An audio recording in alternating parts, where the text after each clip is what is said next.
right. There we go. Now the levels are good. Hello, everybody. Can you hear me? Oh, okay. There it goes. Why did it do that? All right. Hello, everybody out there in Radio Land. We love you, and we're glad that you're all tuned in. We're having a little bit of some sort of an issue online, it looks like, maybe. It says it's scheduled, but I don't think it's actually going on right now. But we'll see how that goes. Anyway, we're going to jump into the show no matter what we got going on right now. Yeah, it still says the same thing. It's weird. I don't think this thing is actually recording. Well, you know what? We'll fix that. We'll fix that.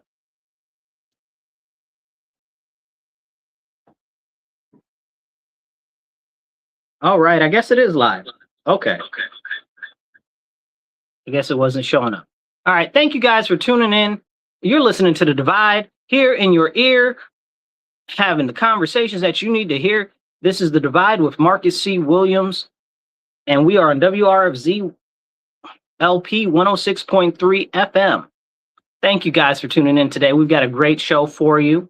We're going to jump right into it. We got a lot of things to discuss. And if you want to be part of the conversation, drop a comment below or just give me a American flag or a thumbs up. Let me know that you're out there. Say, hey, because all of that helps the algorithm get it out to more people. And do hit that share button. It don't cost you nothing. So let's start the show off with everything that's on everybody's mind right now, which is the attempted assassination of Trump again.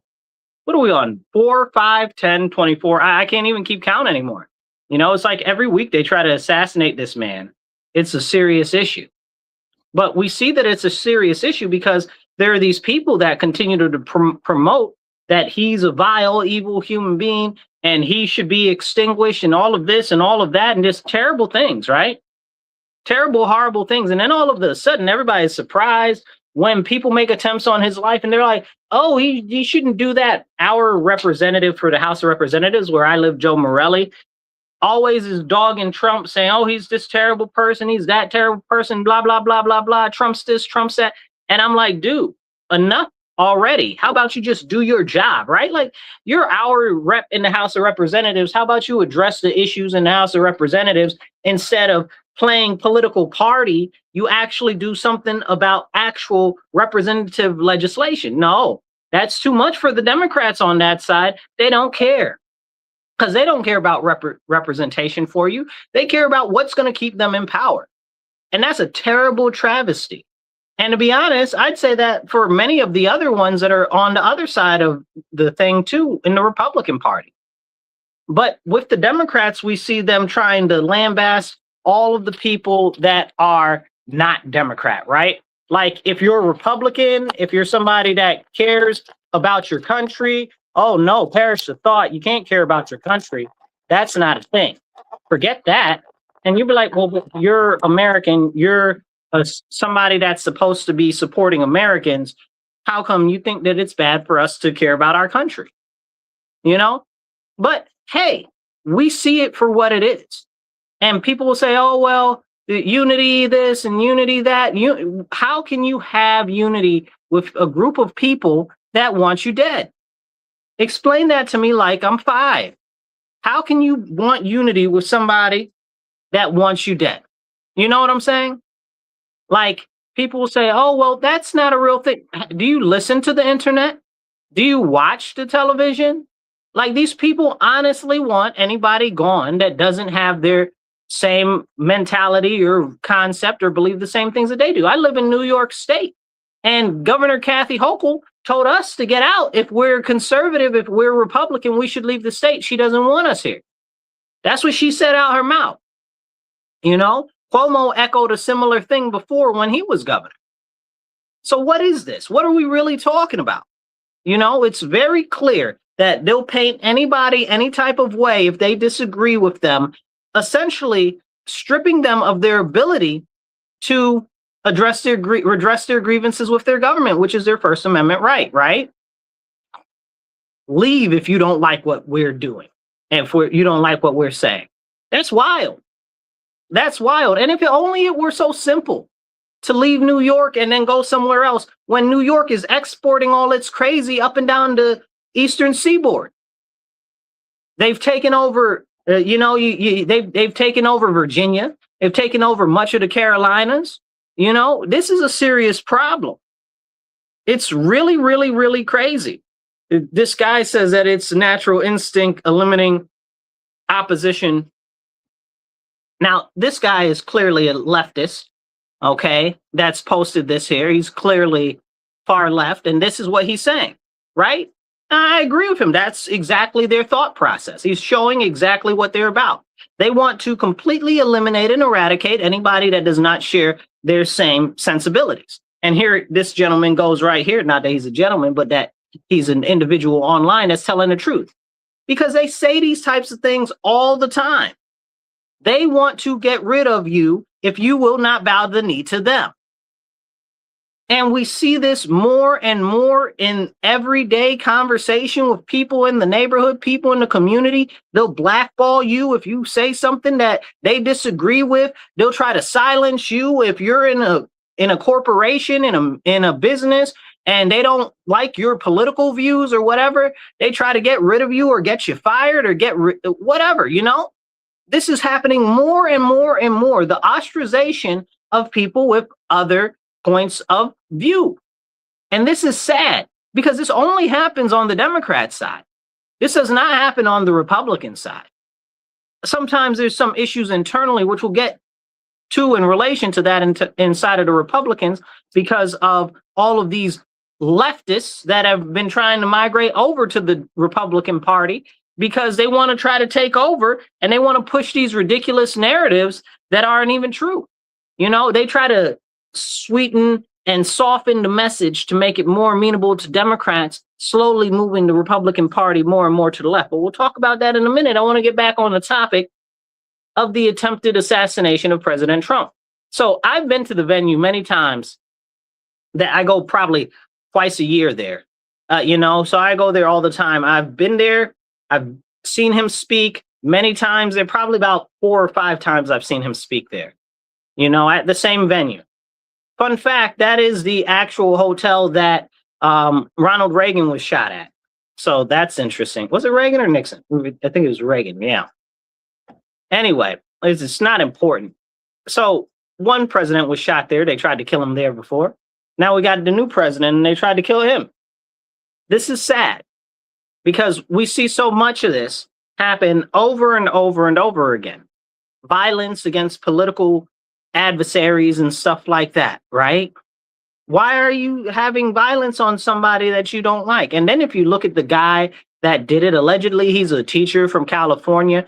I'm kind of with Trump when he says that people are central casting. Are these people all characters in some sort of a hiring agency? Or has the CIA purposefully tapped these individuals to do all types of crazy stuff? Maybe it's not the CIA at all. Maybe it's Israel. Maybe it's a foreign entity that's outside of our concept of interfering in American politics. Maybe it's a wealthy billionaire or just some crazy lunatic that decided that they wanted to do this. There are so many options, but one thing that concerns me very much is we've got these people out here that are like, oh, well, it's a what did they say? Oh, it's a false flag. Okay, I hear you. It's a false flag. If that's what you think, why is it a false flag? Right? Not why is it a false flag? Why do you know? Why is it a false flag? What is the benefit? Right? So these are the conversations that need to be had. So as far as a conversation on what would be the benefit from this, I'd say not enough for it to be a false flag. I'm going to use air quotes on that, false flag. But it definitely will help move along the progress and give more strength to the fight for the ballroom to be built. That's going to be a thing because it's supposed to be a more secured facility and so forth. And we've already seen that come out from the press secretary as well as the president, saying that now the president wanted to go back inside after they were firing shots outside. He was like, let's the show go on. He really wanted to continue that night. I'm not mad at him. I probably would have too. But for security purposes, they pulled him out of there because they didn't know whether it could be any more shooters, whether there could be a explosive, whatever. They didn't know. So I respect that. I respect security for trying to do that, but I definitely would have been like him and been like, I want to stay. I want to finish this. Nobody's going to stop this show. So what we know about the shooter is that he was some crazed individual that hated Trump. He had a whole manifesto. And Obama came out and said, well, we don't know what his motive is. Shut up, Obama. Shut up. All the damage that you did to our country. And you owe me money personally. I got beef with Obama, personal beef. He owed me money. That's a whole separate conversation for another time.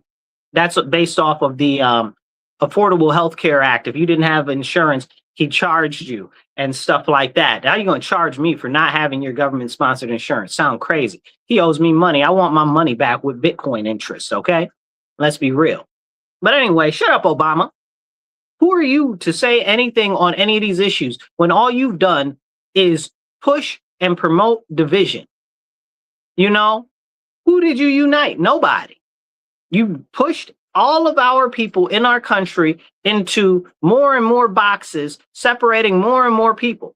When he was in office, he attacked the church. When he was in office, he attacked the family. When he was in office, he attacked everybody. This is a serious problem, but we can't have that conversation because if you ask a Democrat, Obama is the second coming of Christ. And that's a serious issue. But back to the point at hand, hit that like button, hit the share button. It don't cost you nothing. If you want to be part of the conversation, drop some comments and we'll see if we can pop your comment up on the screen. So as we're talking about this engagement that happened, we had a shooter try to rush the security of the event for the White House Correspondents' Dinner. Now, if you know about the White House Correspondents' Dinner, last year Trump didn't go. When he was in president, he didn't go either. I don't think a couple times he hasn't gone because he doesn't like the press corps. Not overall in whole, but a lot of them, they paint him bad. They talk bad about him like a dog. You saw what Jimmy Kimmel said the other day about Melania. Said, oh, she's radiant like a woman who is expecting her to be a widow soon. Like, what type of crazy stuff? And then people are like, oh, well, they don't talk and preach death to other people. What is that? What is that? Is that preaching life? Explain it to me as a whole, what that is. So that's a conversation nobody's willing to have. I live in a city that is predominantly Democrat. They have all the positions of power and everything. And if you have or express an idea that's different than those, they try to silence you. They try to shut you up. And I'm not talking about necessarily people in power. I'm talking about everyday people. They'll threaten you and stuff like that. They'll want to fight you for facts and actual information. I was trying to explain something to somebody the other day about city policies, and they wanted to fight me over expressing something that the city put in place. They're like, that's not true. Last year, you guys, our city put in place not a piece of legislation, but they passed 9-0, an amendment to our charter that says that men can be in the bathrooms, dressing rooms, shower facilities with little girls or women. Men, grown men, and people say, oh, well, that's you're homophobic or you're transphobic or whatever. And I point out to them, I said, in the legislation, it doesn't say anything about homosexuals or transsexuals at all. Okay. So what even are you talking about? It doesn't mention them. It says in the legislation that it's based off of your gender identity, right?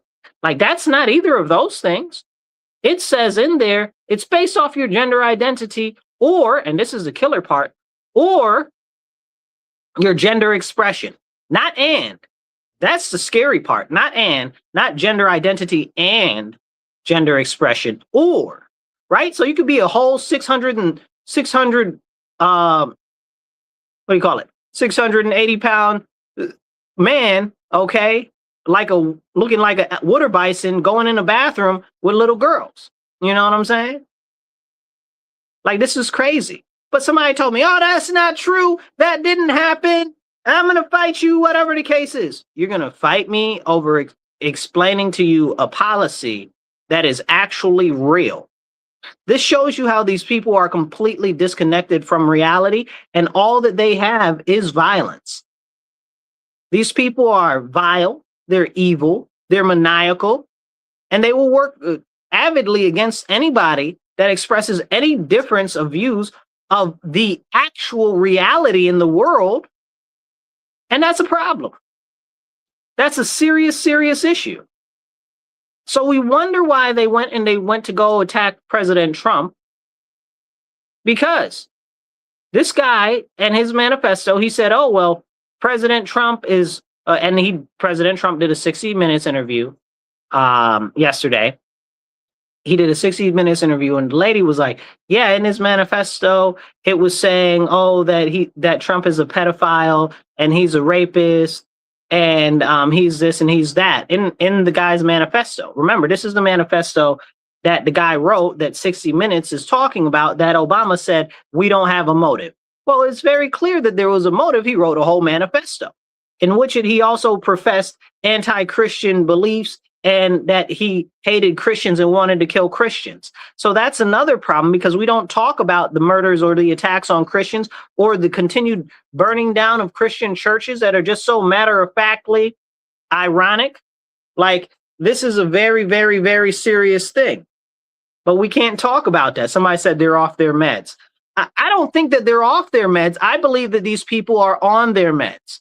And that's the problem. We know the issue with SSRIs and antipsychotics and stuff like that, and the impacts that they have on their brains.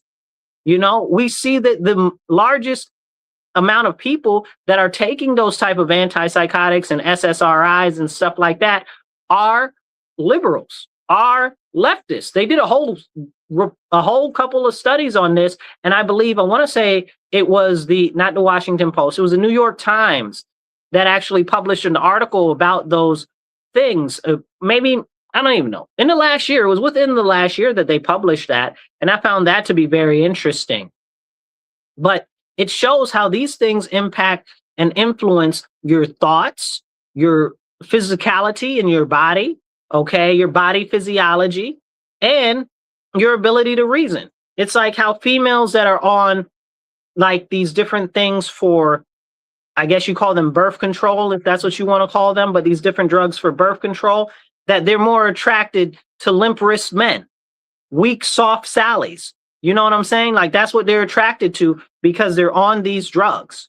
But when they get off of those drugs, they're no longer attracted to those types of men. So there's really something to say about how America is so heavily medicated and how it's more easy and simpler now than ever to really brainwash people, you know, and people are like, oh, you can't brainwash people, this, that, and the third. Hypnosis is real. Like, what are you talking about? Hypnosis is real. Mind break is real. Like, I don't know what's going on that people are like, oh, no, this couldn't possibly happen. Yes, it can. Conditioning is real.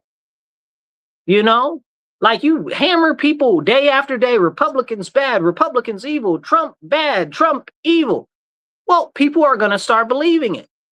These people are Nazis. These people are the enemy. Da da da da da da da da. And like our leftist friend out there in the YouTube comments said, it's only natural to want to get rid of and eliminate your enemy. Well, what is it? Why, bro? Like, how is that like your enemy? Like, other Americans are your enemy because of what? Because they think different, because they believe that you should go and take a different direction to get to the same result that you guys want. Please make it make sense to me, you know? And I believe very firmly that we need more unity. Okay. I believe that a house divided is not able to stand, you know, but that comes from a firm foundation, and that's been eroded again and again and again, bit by bit, chip by chip. Okay. The foundation of our nation is being eroded. And we see that with many of the policies that are out there. You look at this whole stuff destroying the family, right? promoting abortion, promoting elder murder, and I put promoting abortion and promoting elder murder, I put those two right together. It's the same thing. One murders the unborn and one more murders the elderly. What does that do? Take people off the tax roll. So we have to spend less tax money on them. And it's easier to control a population when there's less people. People need to wake up. They're not doing it because they believe that they're being compassionate. They're lying to you and selling you that it's compassion when really it's about control and power. That's all that abortion is about. That's all the elder side is about, what they're calling medically aided induced death. That's all that that's about. Power and control. And let's take a moment and start to talk about power and control, because that's a very important issue that people aren't talking about right now. As we see what's going on right now in our government, the government is expanding its power, and they'll say, oh, well, it's Trump and it's the Republicans and it's the this and it's the that. Hold on, pause. Because if you listen to me for some time, you know that I believe very firmly that it's the elites at the top of the pyramid. Okay. And it doesn't matter when you're at that level in the game. It doesn't matter what political affiliation you're in. It's the people at the top are working together in coordination, whether you know it or don't know it, because they know what's best for them. Just like George Carlin said, it's one big, it's one big club and you ain't in it. They all go to the same parties. They all have the same bankers. They all take vacations in the same place. They all go to each other's weddings. Like, what are we missing? So when people are like, oh, well, Trump's expanding the government, Trump's doing this, Trump's doing that. What is he doing that the government that the Democrats aren't doing? Trump's actually been trying to shrink the government. And that's something that I'm very much so for, but I am not happy that he's trying to integrate more and more Palantir into the government. That is a serious problem. Palantir is essentially an AI company that does a lot with surveillance and stuff like that. And it's really pattern recognition and building profiles on American citizens. And that's what they do mostly.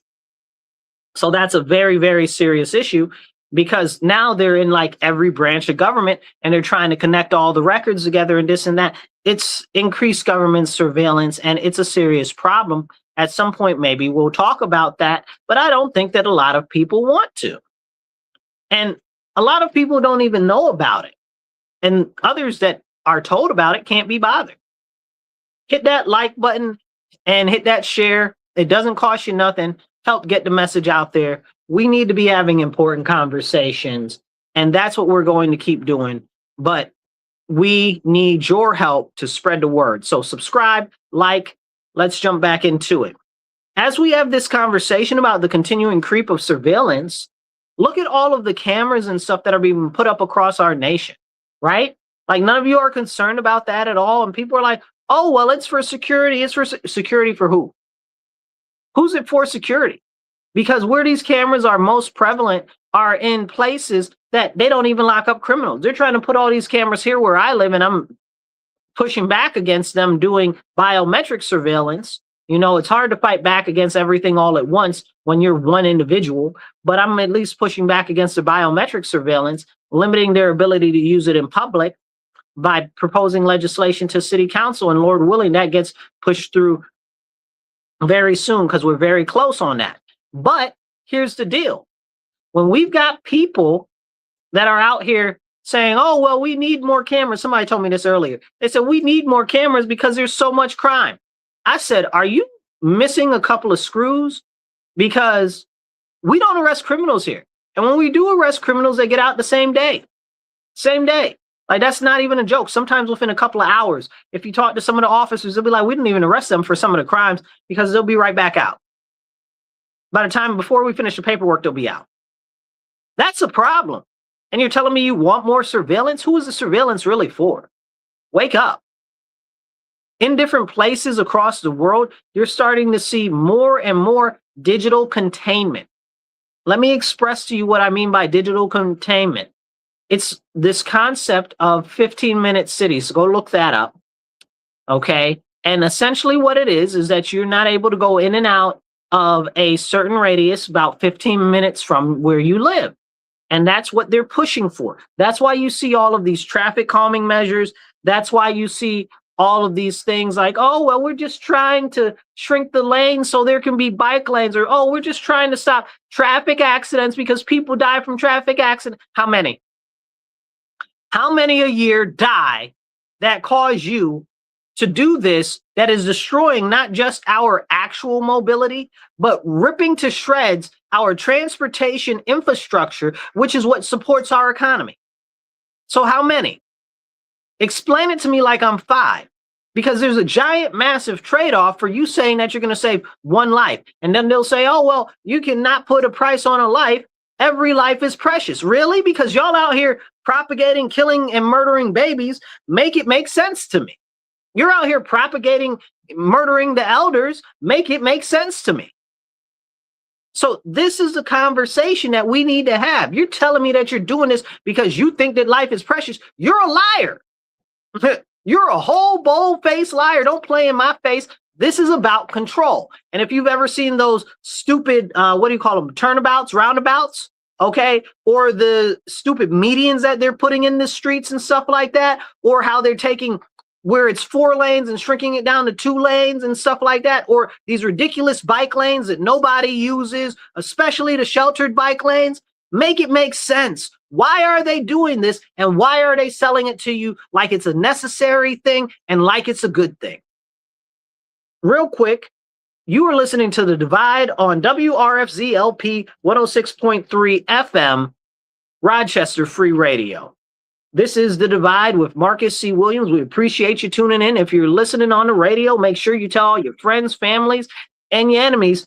Tune into The Divide Mondays, 2:30 to 4 p.m. And if you're online, hit that like button, hit the share button. It don't cost you nothing. And definitely subscribe and follow. If you want to be part of the conversation, drop a little comment in the comments, and I'll do my best to pop it up on screen and make you part of the conversation.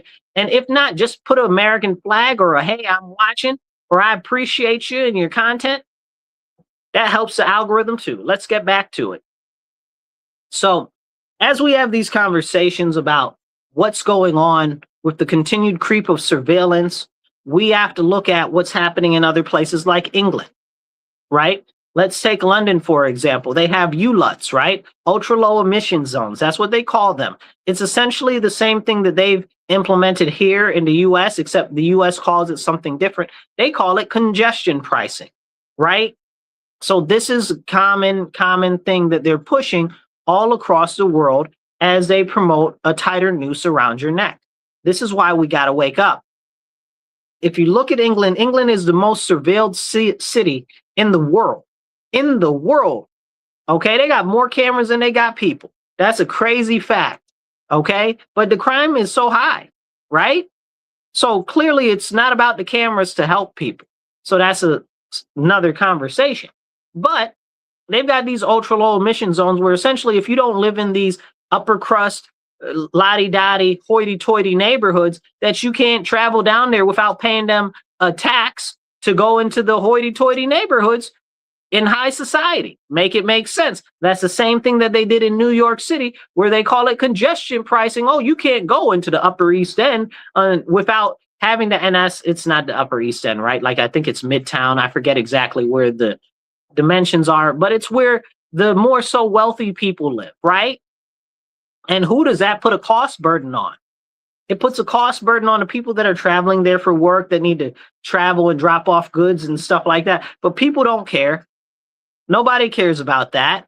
Why? Because they've been told that, oh, this is good for you. Okay, it's good for you, right? So if you're told that it's good for you and they're selling it to you like it's good for you, and it's the government that's selling it to you and telling you it's good for you, it's probably a lie. The government does not care about you. Who's stupid? The government has never cared about you. You know, I look at things like George Washington warned us about the government. He's like, yo, don't let the government get too big or you're never going to have any rights anymore, right? The second president of the United States, you know, the John Adams, he was like, yo, if the government takes away your rights, they're not giving them back. So you better stand on business because them rights ain't coming back, especially your liberties and freedoms. And this is what people need to understand. We have been warned again and again and again throughout the history of our nation about the continued expansion of government power, the continued encroachment on our freedoms and on liberty. But far too people listen to that, and they'll say, oh, well, it's okay. It's perfectly fine because it's feels good, or they're telling me it's good, or, oh, they told me, we need bike lanes. And what do we need the bike lanes for? I cycle almost every day, and usually I'll say bike, because I bike largely because the difference between cycling and biking is one is for transportation, the other one is essentially for fun. Like I don't have any spandex, tight shorts. You know what I'm saying? Like, but there are people out there, and it's the spandex, tight shorts people that are the ones that are pushing all this nonsense. They're disconnected from reality, and most of them are disconnected from their testicles. So let's have that conversation. Kevin, let's see. Kevin, I see you there. Dolphin D, he says, it's because bill reform laws that I cannot get the drug dealers across the street from my building from controlling the bus stop. They ruined the lives of many of my neighbors. So, but that's true, right? And it's not about surveillance, right? Because you guys have a lot of cameras outside your building. There's cameras on the corner, and still nothing is being done about the criminals. So this is a serious issue. But people don't understand that. And people don't want to talk about that. And if we don't talk about that and don't get more people to understand what's being done and why it's being done, nothing's going to be the difference. Nothing's ever going to change. But you know what? Trump is the bad guy, right? Just focus on Trump, focus over here on Trump while we take away all of your rights and liberties over here. That's what it is. That's why they push Trump at you if you're a Democrat all the time. Trump is bad. Trump is evil. Trump is this. Look at that guy that decided that he was going to go try to attack the White House Correspondents' Dinner and try to kill Trump, right? He said Trump was a rapist and a pedophile. And I hear that from people all the time. And I don't know that Trump is the best man or the worst man in the world, but I'll tell you two things that I don't believe that he is, because I've seen no proof of it, that he's a pedophile or that he's a rapist. There's no evidence or even suggestatory stuff that would suggest that, except that one crazy lady, what was her name? Eugene, what's her name? If you guys remember that crazy lady's name, put it in the comments. Eugene, whatever her name is, crazy sexual deviant lady that she is. I saw her on Anderson Cooper. Now, Anderson Cooper is a homosexual male, married to a whole dude and everything, right? And she was like, I felt scared for him because she looked like a whole predator on his show. Like she was salivating over getting her claws into him. Like it was like scary, right? Like I was scared for him. Like, but these are the type of people that are out there that are propagating these empty and false narratives. Oh, Trump forced himself upon me. And then she's on the news talking about, oh, well, he didn't actually penetrate me or do anything to me, but in my mind it happened. In your mind it happened? Woman, what? And this is the stuff that she said on the news. And we can't talk about that? Like she said that, like there are news recordings of these are the things that she's saying. So so that's a nothing burger there. And then on top of that, we see the type of women that Trump likes, right? Trump likes white blondes, right? So there's nothing that would give you any reason to believe that he likes little children or anything like that. So this is a very, very, very, very serious issue. When you accuse somebody of something like that, when you paint them as being a pedophile and you have no information, like, right? Like you're like, oh, well, he's a rapist because of E. Jean Carroll or whatever. Okay, well, that's not true, but that's what you're basing it off of. But you've got nothing to say, nothing to base that he's a pedophile off of. And that's frustrating and upsetting, right? It's not upsetting that they're saying that. It's upsetting that they don't have any evidence or anything that would even encourage anybody to believe that that is a thing other than stuff that other people have been saying. It's rumors and gossip, none of which has been substantiated by anything. you know? And that's scary because they do it to all types of people all the time, you know? All types of people all the time because they have to make him bad. They have to make him evil, you know? Like I said, I don't know that he is a good person, but I know that he is not the things that they try to say that he is. And that's a problem. We look at stuff when it comes to elected officials and stuff like that. Nobody expects them to be the best people in the world. But when you're constantly saying, oh, well, this person is evil, this person is that, this, that, and the third, it's a problem. Now you have to ask yourself, and this is important, well, why are the Democrats saying that? Because they want to get back in power. They want a reason to motivate people to work against this man. Why? Because he's actually doing stuff to effectuate change. Now, I'm not saying that they're necessarily going to like him or like the change that he's effectuating, but the fact of the matter is that Trump is effectuating change. And that to them is unacceptable. How dare you change the status quo? How dare you try to shrink the government? They fought him on shrinking the government. Again, you know me, I'm a small government person. I want to shred the government, cut it down 80% easy. Okay? But they're fighting him to shrinking the government. That's crazy. Why don't you want the government smaller? The smaller the government, the less the taxpayer has to pay to all of these people that are in there that are essentially bureaucrats for life. Why is that? Those people should be working in private industry, not indentured to the government. You know, it's no different than being indentured on regular welfare. All of it is the theft of tax money, right? Because you have to pay tax money to pay these bureaucrats. And that's not a slam in the face against bureaucrats. That's a slam in the face against the expansive, continued, overarching growth of the government, right? Like big government bad, y'all. Big government sucks. That's a whole fact. Then we have to get into the fact that in relation to the government itself continuing further and further growth, we have to understand whenever the government grows and gets more bloated, it just crushes more of the people. It crushes more of the people. Why do they want to get rid of people? Because they want more power. Why does government bloat affect the people? Because it steals the wealth and rights and liberties away from the people. That's what big government does. Now we take a look and we take a second to go back to the concept of what's going on with these control zones and aerial denial things, like the 15-minute cities. We go back to England a second ago, we were talking about, and we look at what's going on there in Oxford, right? Where you can't leave the city without, 100 days? If you're gone more than 100 days in a year, they charge you for not being in the city. That's wild. That's wild. And you can come to the city like 20 times, but then you have to pay to come to the city. That's insane. Like, are we waking up, people? Like, this stuff is really going on. Well, how are they actually doing that? Massive surveillance, massive amounts of cameras that they're putting up over there. We need to see that this same type of a pattern is starting to emerge in the United States. It's here already.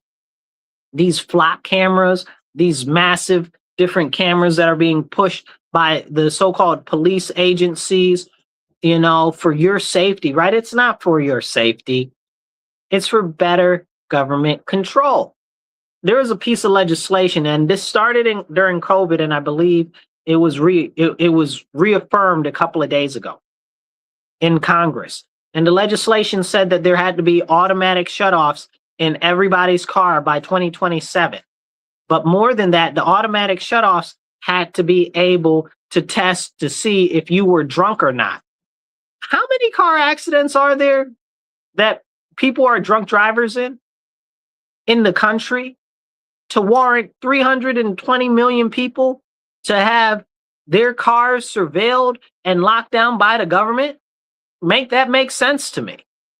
And even if there were millions of them, I would never want them to do that, to encroach on that level of surveillance. Now you've got these documents that are coming out from car companies like Ford and BMW and GM and stuff like that, where they're showing these different things and schematics on how they're going to surveil you and monitor your eyes and your facial features and your facial expressions when you get in the car. And if you seem flustered or if you don't seem in the right presence of mind, they're going to shut your car off or won't allow your car to start.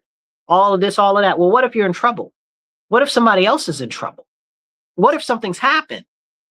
You know, that's not okay. That's not something that we should be doing. And then they have it where now it says that the cars, this is Ford specifically, I'm not sure about the other ones, but I'm sure the other ones are the same, that the car is going to read your biometric features and run it against a federal database and a state database every time that you get into your car. What type of insanity is this to make sure that you haven't done any crime? What type of an insanity is this? Worse than that, you guys, and this is what I want to drive home. Worse than that, what if these systems malfunction? Or what if somebody out there doesn't like you and programs it to mess you up? Right? Like that happens. That can happen, and it definitely will happen. You think that false accusations and stuff are big now? Watch what happens then. Watch what happens then. Okay? Maybe you said something the government didn't like this morning. Now you're a criminal. Now your car won't start for you. Okay? You say that you didn't like the president's trade policy. Now your car won't start. You know, like these are serious conversations that we need to have. But a lot of people don't care to have them. They don't care to talk about it. So real quick, let's help get the message out. Hit the like button, hit the share button. It doesn't cost you anything. And if you want to support the show, you go to patreon.com, Rochester Free Radio, and you can donate online.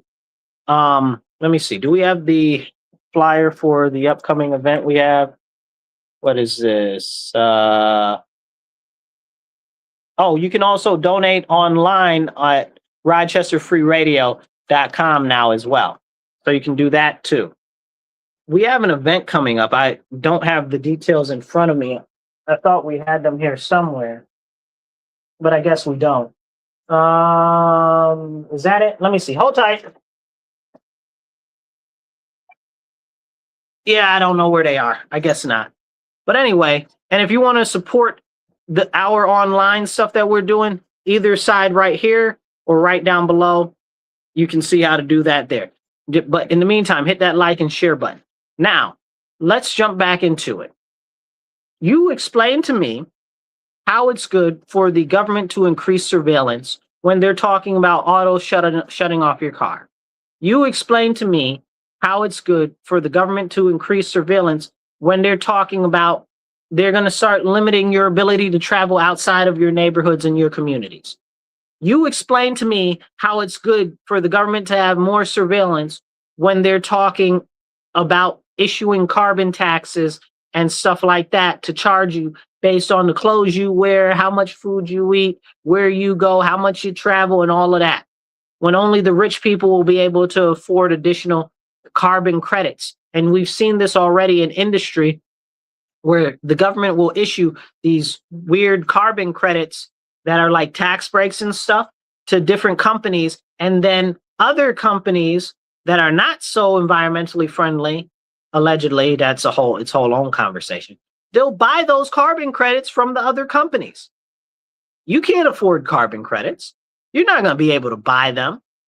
So this is what we have to talk about. But when you talk about these things, people are like, oh, well, that's not happening. That's not going on. No, it is happening. It is going on. You need to listen to what's going on in Congress. You need to pay attention.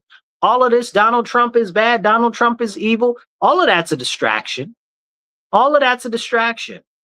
And I don't care if you think that he really is evil. It doesn't change the fact that it is a distraction from what the government is doing to us. You understand what I'm saying? One of the favorite things of the Democrats to say is, don't let any good, what do they call it? Don't let any good disaster go, right? Like you're supposed to benefit from every disaster or every bad thing that happens. Like that's what they want. So you mean to tell me if they figure, oh, well, this guy looks like he's a bad guy, let me use him to distract from everything that we're doing. It's ridiculous. Excuse me, it's so disgusting, it makes me want to spit.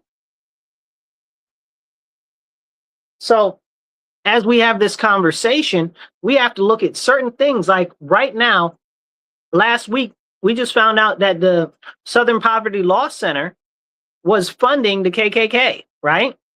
They're funding the KKK and other white nationalist groups and all of these other people. And they're like, oh, no, we were just paying informants in there that are fermenting agitation and creating problems and creating racist encouragement and stuff like that.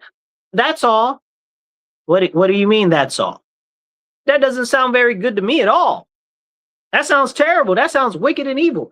It sounds like you're a self-perpetuating entity that causes the problem so you can actually try to pretend that you're fixing the problem. Oh, wait, what is that called? The Cloward Pelvin strategy or whatever the case is. If you know what it is called, drop it in the comments. Yeah, somebody says, don't let a good disaster go to waste. Yep, that's exactly it.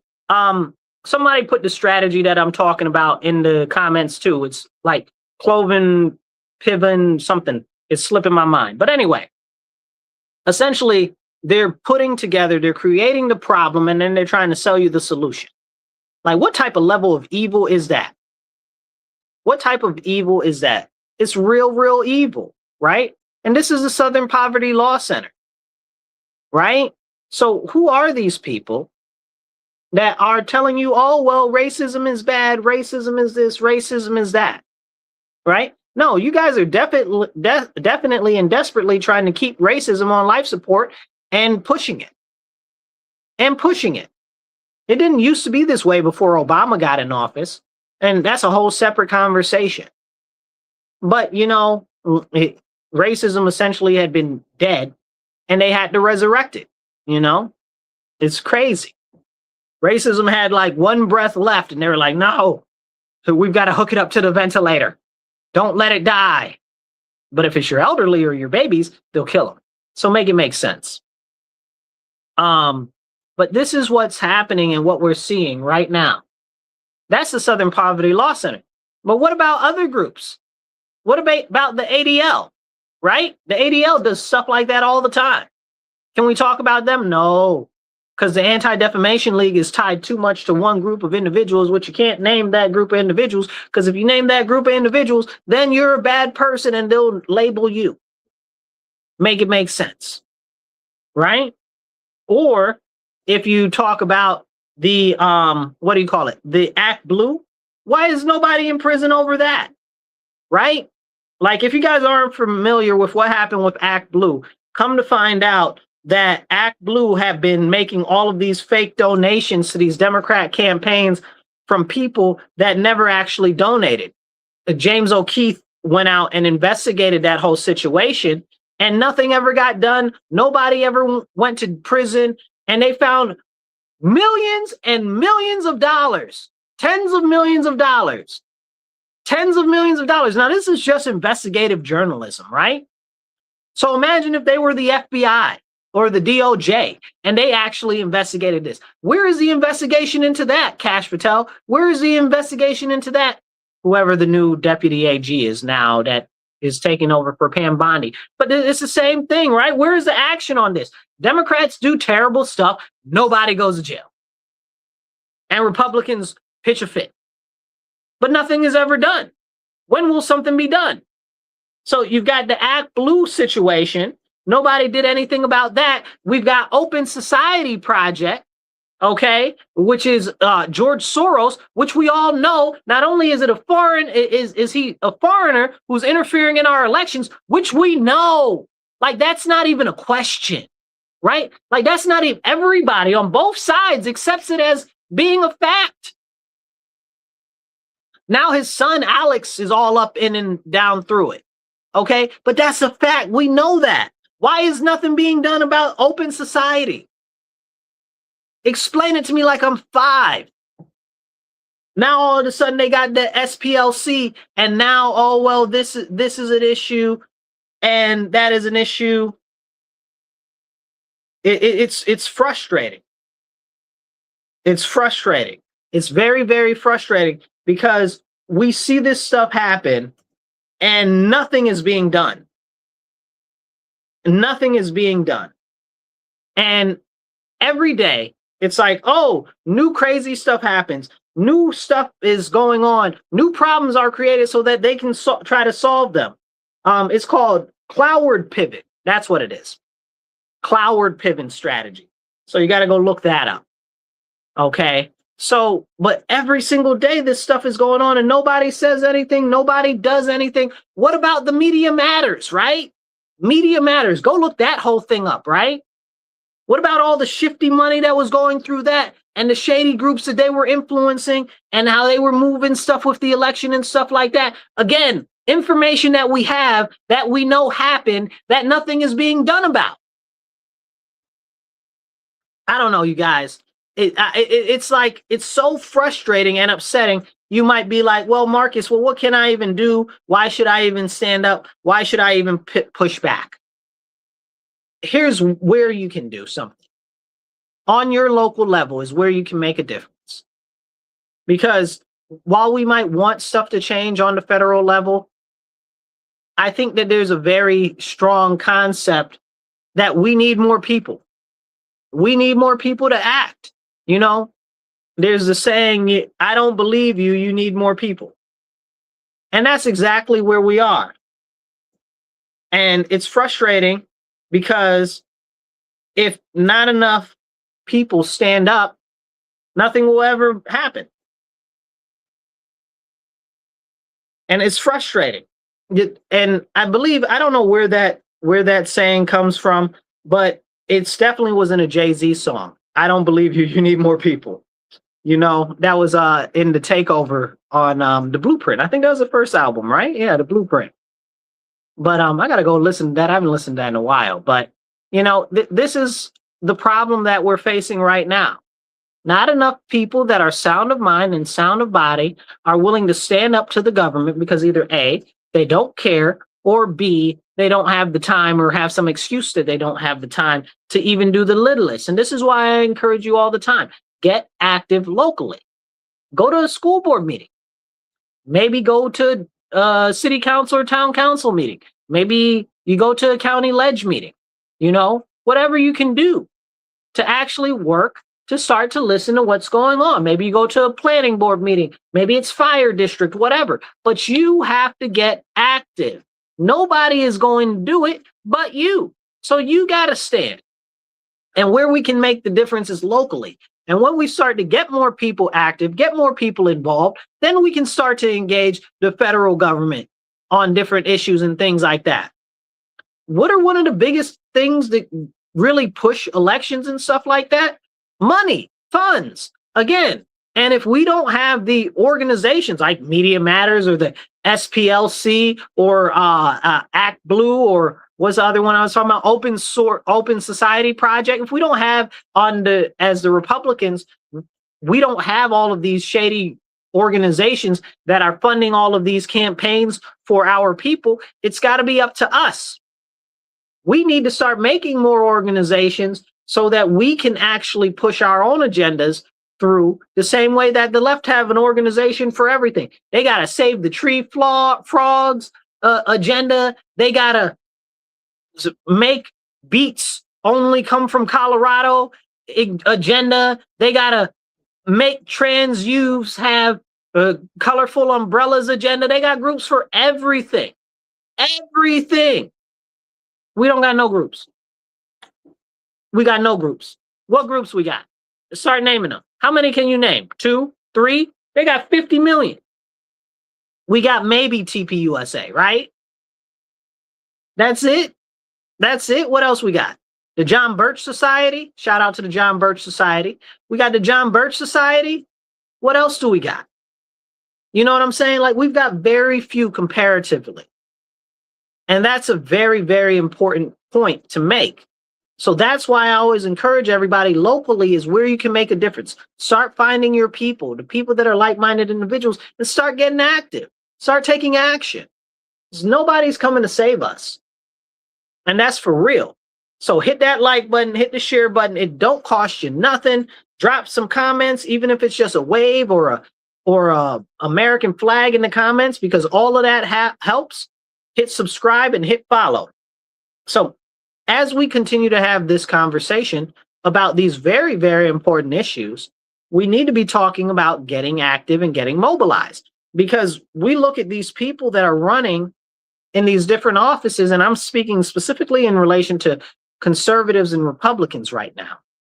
And we've got people that are masquerading as Republicans that aren't Republicans at all. Somebody said organized under unorganized gang, organized and unorganized gangs. That's funny. But we got all these people running that call themselves Republicans or conservatives, and they're not. It's a fictitious. We've got these people right now that are out here saying, "Oh, well, I'm anti-MAGA, or I'm not MAGA," and they're calling themselves Republicans. That's just a cover. Don't listen to those people. Don't trust those people, yo. I'm gonna tell you right now. Don't anybody that's out here saying they're not MAGA, okay, that's a Republican. Don't trust them. If that is their wording, if that is their phrasing, do not trust them. I'm anti-MAGA or I'm not MAGA. Because that is a trap. They are not conservative. It's got nothing to do with MAGA. Clip this. It's got nothing to do with MAGA. These people that claim that they are Republicans, but say that they are not MAGA, that say that they are anti-MAGA, are not conservative. They're using the terminology to try to say, oh, well, they're not MAGA, to really represent the fact that they don't have any conservative values, that they don't hold the traditional conservative values of the Republican Party, and they are trying to shift our party and our platform more and more to the left. And they've been starting to intercede themselves and input themselves into our different Republican and conservative organizations, slowly drifting us more and more to the left. Now they're out front talking about they're not MAGA. What even does that mean? This has been a challenge that I've had with the left for some time. I'm like, they're like, oh, well, you're MAGA. I don't even know what that means. Make America great again. That I get the concept of wanting to make America great again, but what is somebody that's MAGA? What does that even mean? It's nothing. It's vaporous. It's a foozy. It's a woozy. It's a you know, it's a nobody knows. Nobody can pin that down. What does that even mean? Right? So these people that are Republicans that are saying, oh, well, we're not MAGA. You don't want to make America great? Like, is that what you're telling me? So this is the problem. And for a long time, I've never considered myself MAGA, but I've considered myself always America First, until Nick Fuentes stole the moniker of America First. I could never say him from the beginning. If you go back and watch my videos and posts on him, for years, I've been warning people about him. And now it's coming to light that, oh, well, now he's telling people to vote for the Democrats. And I said, yeah, because that's who he's been working for the whole time. I told you, you know, but sometimes people are hard to learn. What do your parents say? What do your grandparents say? Hard head makes a soft behind. Yeah, so this is why we're in a lot of the problems we are now. But I considered myself America First before that clown. And then I was like, you know what? America First isn't even strong enough, right? So I'm America First, last, and always. But really, it's gotten to the point where I'm so disgusted with so much of what's going on. I'm America only. America only. I don't want to hear nothing about no other country. I don't care what's going on in Timbuktu.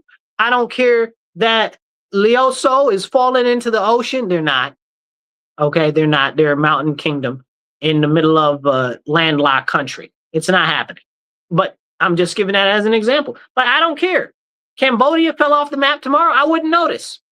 I wouldn't notice. Like, I don't care about any of the other countries. I only care about America. I only care about American citizens. I don't care about no Mexican citizens. I don't care about no Canadian citizens. And I daggone sure don't care about no Australian citizens, because none of them care about us. If we are in this country together, if we are Americans, we need to care about America. Not about other countries. Definitely not about some Nigerians. Definitely not about some what you call them people? Lebanon people. Not about some Greece people. Not about none of them. None of them. And definitely not about none of the sand countries neither. Not the Iraq, not the Iran, not the Israel, not the none of them.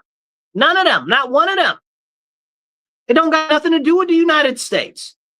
My concern is the American people. My concern is what's going on in our country. And my concern is what benefits our nation.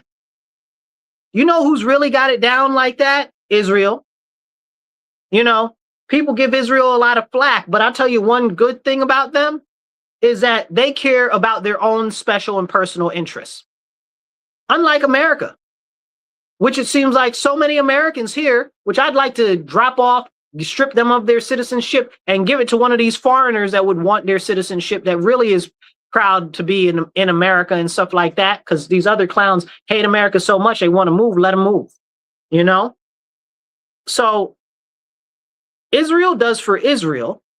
Israel will do against America if it benefits Israel. Why won't the U.S. do that?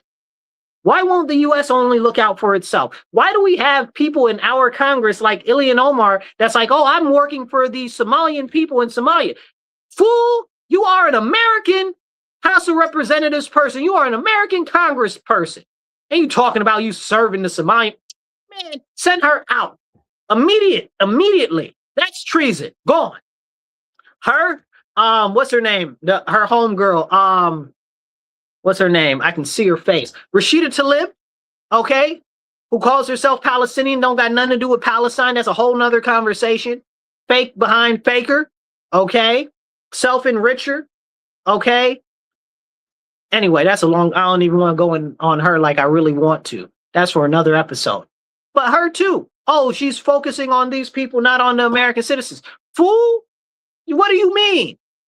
Same thing with Chuck Schumer. Same thing, and don't think I ain't got it for some Republicans too. Same thing with Mike Lawler, Maria Salazar, right? Oh, well, we should give these foreigners amnesty and stuff. You should be dunked in a swimming pool, and I don't know about them letting you back up. That's treason. You're talking treason. You're talking direct acts of aggression against the American people. And we're supposed to be okay with that? It's wild. It's absolutely wild. And these are the conversations that we need to have, but nobody wants to have. A lot of people don't know that we've got Republicans right now that are out there pushing massive amnesty. So it's like this. If we've got Republicans and they're pushing amnesty, we got a problem. We got a serious problem. No Republicans should be pushing mass amnesty. And it's like 20 of them right now that are. I'm going to see if I can pull up some of the names of some of the people that are. Mike Lawler, I already said him. We got David Valado, some foreign name, okay? Valadio, Dan Newhouse, Brian Fitzpatrick, and others. Okay, so it's mad at them that are out here calling themselves Republican, but actively working against the American people. Now, I want to get back to these other Republicans that are accepting themselves into the Republican Party that are saying that they're not MAGA, right? What does that mean? Nobody knows. Nobody knows what MAGA means. This is a problem. I appreciate you. Check his comment right there. Yeah, we're gonna please share this. Share this. Be sure to subscribe to the channel and encourage others to subscribe. But this is a problem, right? We've got these Republicans, and I don't like the term MAGA to begin with, right? Because it doesn't represent anything. It's like they're like, it's an assault weapon. What's an assault weapon? The first human was assaulted. The first human murder was assaulted with a rock. Is it an assault rock? Like, how are we putting these vaporous names on things, right? So they're like, oh, well, we're not MAGA. No, you're not conservative. Don't play in my face. Now, if you look at MAGA and you try to say, oh, well, MAGA is related to Trump and that you don't support Trump, come out and say you don't support Trump. Come and say you don't like Trump. Put it out there. Say that. Say that. Say it. Don't try to use coded language on us. You don't like Trump. You don't like Trump. That's cool. That's cool. I'm not his biggest fan. I like his policies, though. A lot of his policies align with mine. But as I said earlier, I don't mess with him on the stuff that he's doing with Palantir. I don't mess with him on the stuff that he's doing with the PayPal mafia, Elon Musk, Larry Ellison, Oracle, Alex Karp, which is Palantir. What's the other guy's name? And the other three from them too. They're all trash. That's a whole nother problem. But I don't like him on those things. Okay. But to say, just say that you don't like him and you don't support anything that he's doing. Don't play in my face. But that's not it, because Trump is a populist. So let's bear with me on this, because we're going somewhere. Clip this. If you're not MAGA and you're calling yourself a Republican, right? You're telling me that you're not conservative. You're not telling me that you don't support Trump. You're trying to use that as some sort of an auspices to say that you're more willing to be on the Democrat side than you are on the Republican side. I see you. But the biggest concern is that if you're saying that you're not MAGA to say that you're against Trump, right? The concept of MAGA is about America and benefiting America. Trump is a populist. That means if you're a populist, that means that you're about serving the people, not about serving the elites. So if you're saying then therefore that you're not for MAGA and MAGA is a populist movement, which is about the people, then that tells me that you're not about serving the people. You're about serving the elites. Hello. Can I get an amen? You understand what I'm saying? And this is how they play you with language. Don't let these people play you with language. Don't let them do it. Don't let them do it. Because if we really chip down on it, if we clip it and we look at it and say, okay, well, if you're using MAGA to represent followers of Trump, MAGA is a populist movement, right? Populism means that it's of the people, of the base people, of the everyday man, of the people on the ground. And you're telling me that you don't support that. That tells me that you're working for the elite if you're not working for the people. You understand what I'm saying? And to put it in better terms, if you were to say that you don't support Trump, you could still be a populist. I don't really consider myself a populist, but I'm definitely about the people. Because there's a couple of issues with populism where it's kind of more like the zeitgeist of the times and not necessarily founded in contemporary principles like conservatism. So that's very important to me. And that's what the Republican Party is founded on and based on, is conservatism. So if you're telling me that you don't care about populism and you're not about that, and you're not conservative, and you're willing to work with the left, and you want to be all buddy-buddy with them and make your messaging softer and be softer with them, for what? Who are you doing that for? Who are you? What you're doing is you're moving the party more and more and more to the left. That's what these people want. They want to move the Republican Party more to the left. I call them the light right. Clip that. The light right are these individuals who have incepted themselves inside the Republican Party, not like rhinos. Rhinos generally are clearly the establishment, but the light right are ones that try to come inside the party. They're kind of like carpetbaggers. Usually they'll come from outside, from the Democrat side or from the non-registered side, and they'll come in to the Republican Party and they'll try to convert people over to their way of thought, to what they believe, and slowly move the party more and more left. More and more left. And they'll say, oh, well, I'm a moderator, whatever the case is. No, you have no values. You have no morals. You're not conservative. You don't have no real business in the party. That's the problem. You can be gay and conservative. Don't get it twisted. Okay. But for you to be in these people and on the light right, these people will use every tactic that they can to try to undermine people that are conservative, that have conservative values, that will stand on business.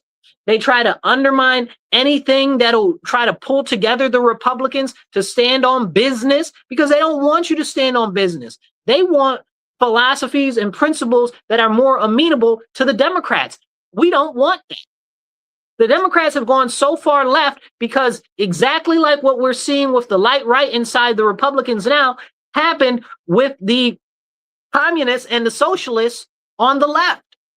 It's the exact same tactic that worked on the left for the communists and the socialists, and now it's being used against us as the Republicans on the right.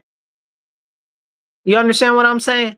This is what we need to be having a conversation about. This is what people need to see. This is one of the most important issues of our time right now in the Republican Party.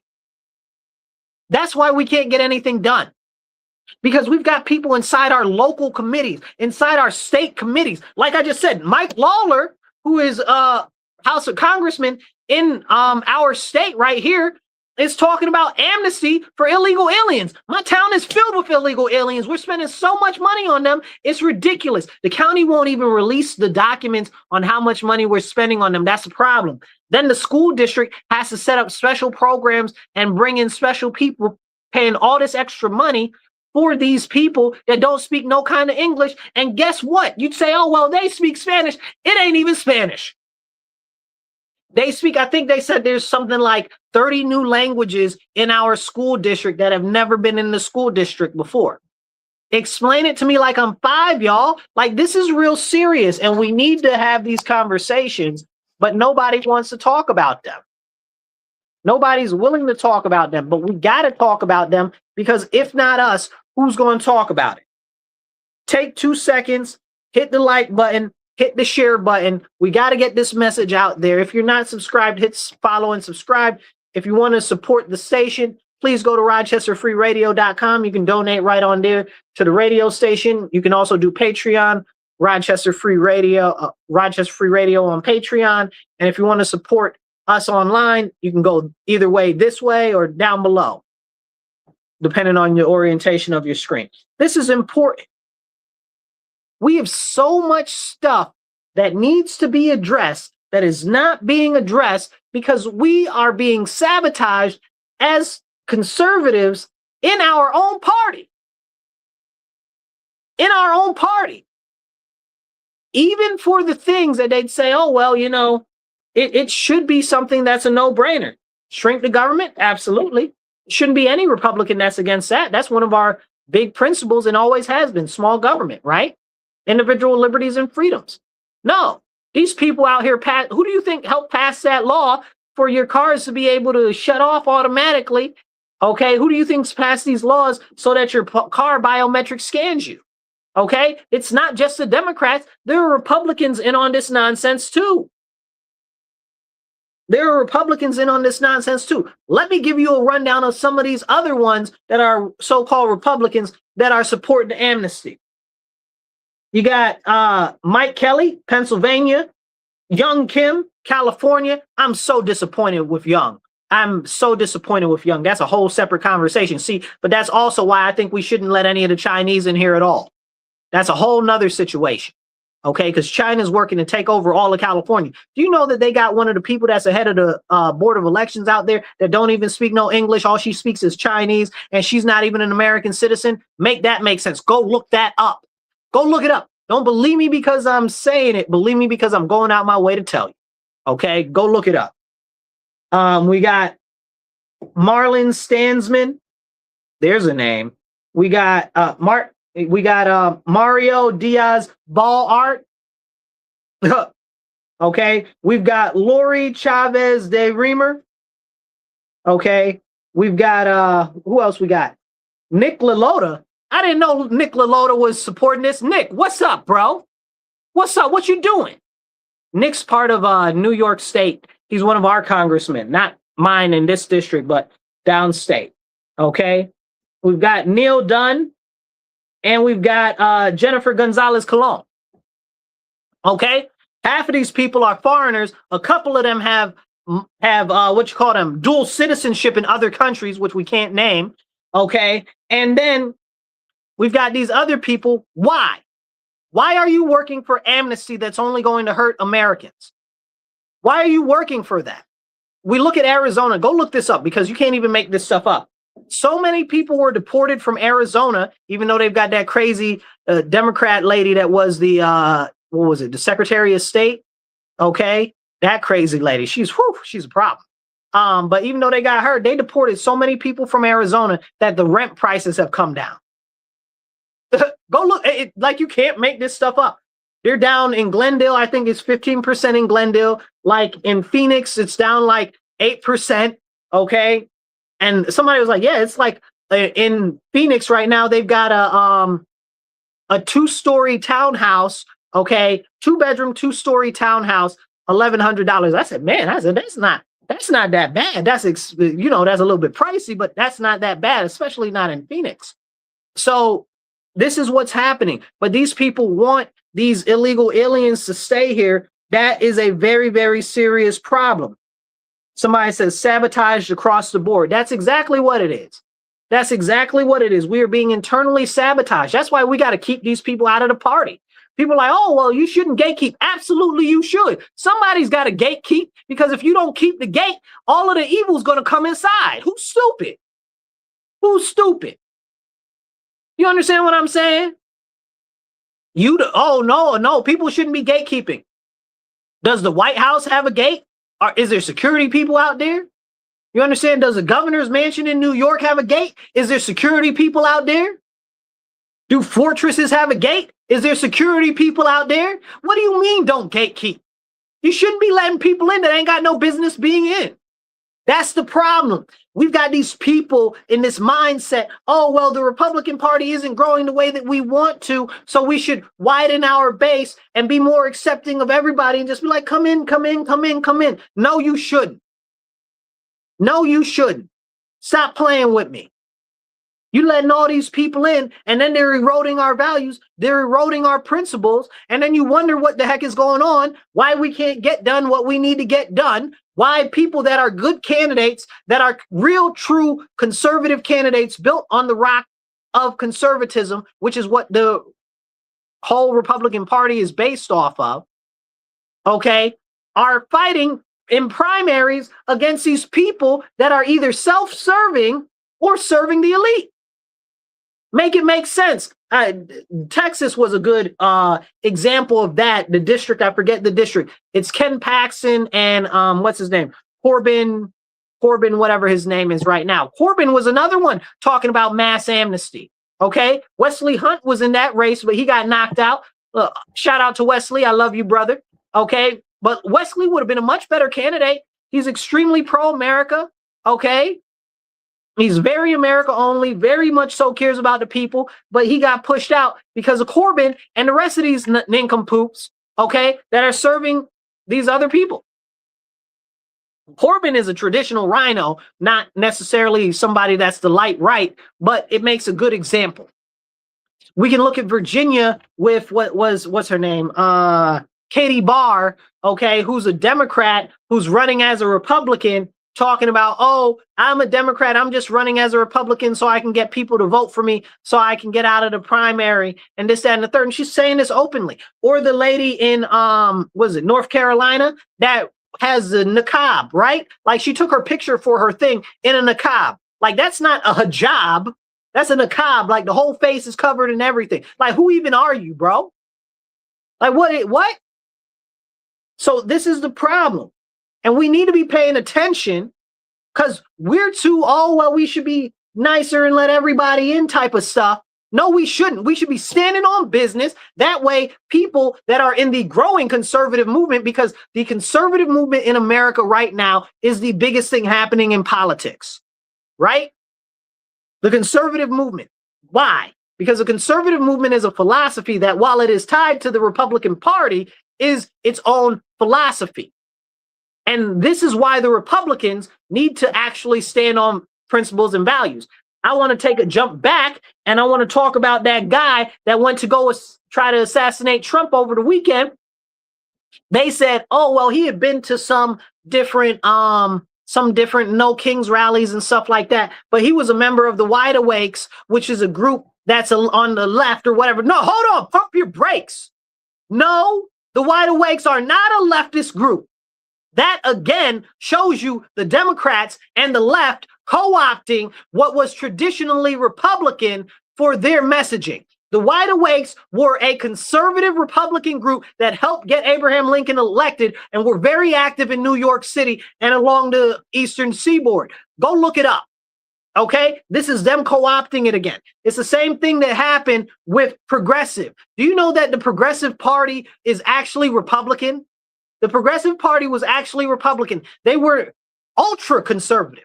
Ultra conservative. The Progressive Party was the reason why we ended up with a prohibition on alcohol and marijuana. Okay, that's the Progressive Party, not these new leftist lunatics co-opting traditional names of our groups on the right. It's so upsetting and it's so frustrating, and people are letting them go with it. I never, for years, for all of the time since the term progressive came on the stage in the last 6-7 years, okay, or whatever, because it was really not even 6 or 7, it's really about five years, maybe 6 years, that this whole term progressive has been out there really like that. And I'm like, no, there aren't. These are fake. These people are fake. They're these fake neo-progressives. Okay, they're not progressives like our history says. Now they're talking about this dude was a member of the Wide Awakes. No, the F he wasn't. No, the F he wasn't. Okay, it's a fake organization that's trying to masquerade again off of what the Republicans have done. And this is the whole thing. Even the Democrats, even the far left, even the socialists, even the communists see that what the Republican Party has done traditionally has worked, and they are working to co-opt what we have done in the past. And you know who's not working to implement what we've done in the past? The Republican Party. Make it make sense. So disgusting, made me want to spit. This is the problem. This is the problem. Everybody's willing to co-opt what the Republicans have done historically that has worked and that has led us to massive victory, except actual Republicans, because they want to be more open. They want to be more amenable. They want to be more welcoming to all of these other people. Stop it. Stop it. You're destroying us. It's the same thing like the Pope. Oh, well, we should be welcoming to alphabet people. No, you shouldn't. You sound crazy. Y'all out here talking about you're blessing alphabet marriages. Who's retarded?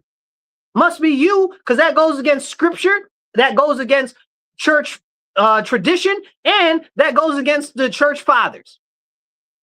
Come on now. Stop it. It's the same thing. It's the same exact thing. Now, before we go too far, I do want to talk about what's going on with Iran, because right now Iran, not just Iran, but also Ukraine and Russia, all of those groups seem to be looking to come to terms right now. We'll see. We'll see what happens. It'll be interesting. We've got them talking about in Iran, oh, well, if we end the blockade on them, they'll end the blockade on the Strait of Hormuz. Hey, man, we'll see what Trump says. We'll see how the negotiations go. I got a lot to say on it and not a lot of time on this episode. Maybe we'll cover it during the week on another show. That's why you should make sure that you follow and subscribe. But we've also got Ukraine and Russia talking about they're ready to come to terms, or looking like they might come to terms. We'll see what happens with that by next week. But I got a very big concern about Ukraine, how they become this massive weapons manufacturer. And you guys know, whoever we give weapons to as the United States of America, they end up turning on us and using our weapons that we gave them against us. Now we've made this weapons manufacturing production hub in Ukraine. Guarantee you they use that against us. Guarantee you that they use that against us. And there's a whole longer conversation about that, but that's for another time. So I encourage you, before we get out of here today, make sure that you start to get active locally. Find out if there is a local committee that you can join, whether it's your town committee for Republicans, whether it's your district committee for Republicans, whether it's your county thing for Republicans. Go out and join, maybe. That's the basis of getting involved in the system. Go to a school board meeting, go to a city council meeting, pick something that you're interested in, planning, fire district, all of that. Get ready to get active, to at least listen to what's going on. That's my message to you. Remember, stand up, speak up, and don't shut up. Take action. You guys be blessed and be well. Glory to God. Praise Jesus.